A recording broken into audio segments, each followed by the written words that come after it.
नमस्कार दोस्तों।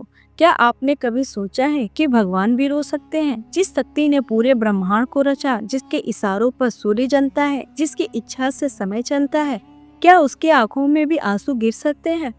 और अगर भगवान रोते हैं तो उन्हें रोते हुए देखने वाला कौन था? आज मैं आपको उस असुर की कहानी सुनाने जा रही हूँ, जो न तो साधारण था और न ही दुष्ट था, बल्कि वह एक असुर था जिसने भगवान को रोते हुए देख। बहुत पुरानी समय की बात है, जब देवता और असुरों के बीच युद्ध केवल अस्त्रों से नहीं बल्कि विचारों से लड़ा जाता था।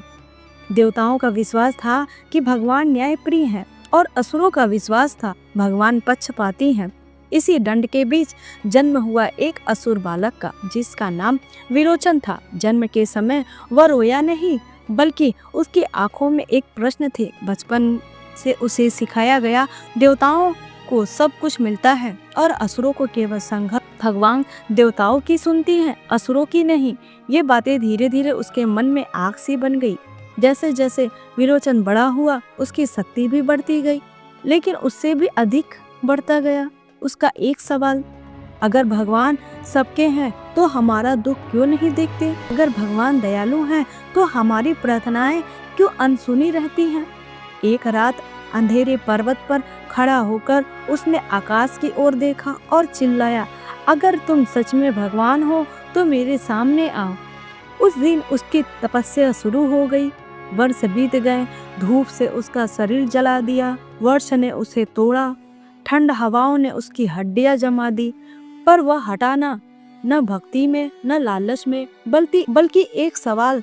धरती कांपने लगी, देवता भयभीत हो गए। अंत में आकाश से एक दिव्य उतरा, चारों ओर शांति छा गई, समय जैसे रुक गया।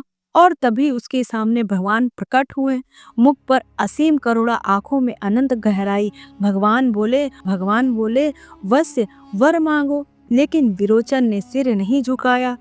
उसने बोला, क्या आप ही भगवान हैं जिसका नाम लेकर संसार हमें राक्षस कहता है? भगवान मुस्कुराए। विरोचन की आवाज कांप रही थी। तो फिर बताइए, हमारा दोष क्या है? भगवान कुछ पल चुप रहे, हवा थम सी गई। फिर भगवान के आंखों में एक आंसू गिरा। वह असुर सन्य रह गया। उसने कांपते स्वर में कहा, आप रो रहे हैं? भगवान बोले, हाँ, क्योंकि तुम्हारा दर्द हमारा भी दर्द है। उस एक वाक्य ने विरोचन के हृदय को तोड़ दिया। वह पहली बार समझा कि भगवान हमसे दूर नहीं थे।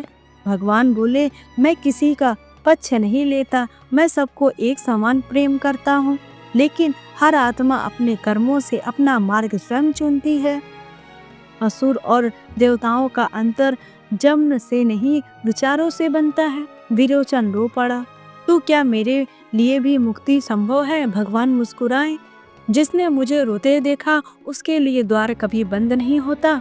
भगवान बोले, एक शर्त है, तुम्हें अपना अहंकार छोड़ना होगा, जो असुर की सबसे बड़ी शक्ति था। विरोचन जानता था, अगर वह इसे छोड़ देगा तो उसकी सारी शक्तियां समाप्त हो जाएंगी, लेकिन उसने बिना सोचे अपना सिर झुका दिया। उसके शरीर से तेज निकल गया, वह शक्तिहीन हो गया, पर उसके भीतर असीम शक्ति उतर आई। भगवान ने उसके सिर पर हाथ रखा, अब से तुम असुर नहीं रहे, तुम केवल आत्मा हो, और आत्मा के लिए न स्वर्ग दूर है न ईश्वर। प्रकाश धीरे धीरे लुप्त हो गई। भगवान अंतर्ध्यान हो गए। विरोचन वहीं बैठा रह गया, शांत निशब्द, आंखों में आंसू लिए। दोस्तों, उस दिन एक असुर नहीं बदला, उस दिन एक सोच बदली। शायद भगवान आज भी हमारे साथ होते हैं, लेकिन हम उन्हें देख नहीं पाते, क्योंकि हम भगवान से सिर्फ मांगना जानते हैं, समझना नहीं। दोस्तों, अगर भगवान आपके सामने हो और उनकी आंखों में आंसू हो, तो क्या आप उनसे कुछ मांगोगे या उनके आंसू पूछेंगे? कमेंट करके जरूर बताइएगा। तब तक के लिए धन्यवाद। फिर मिलते हैं नेक्स्ट वीडियो में। राधे राधे।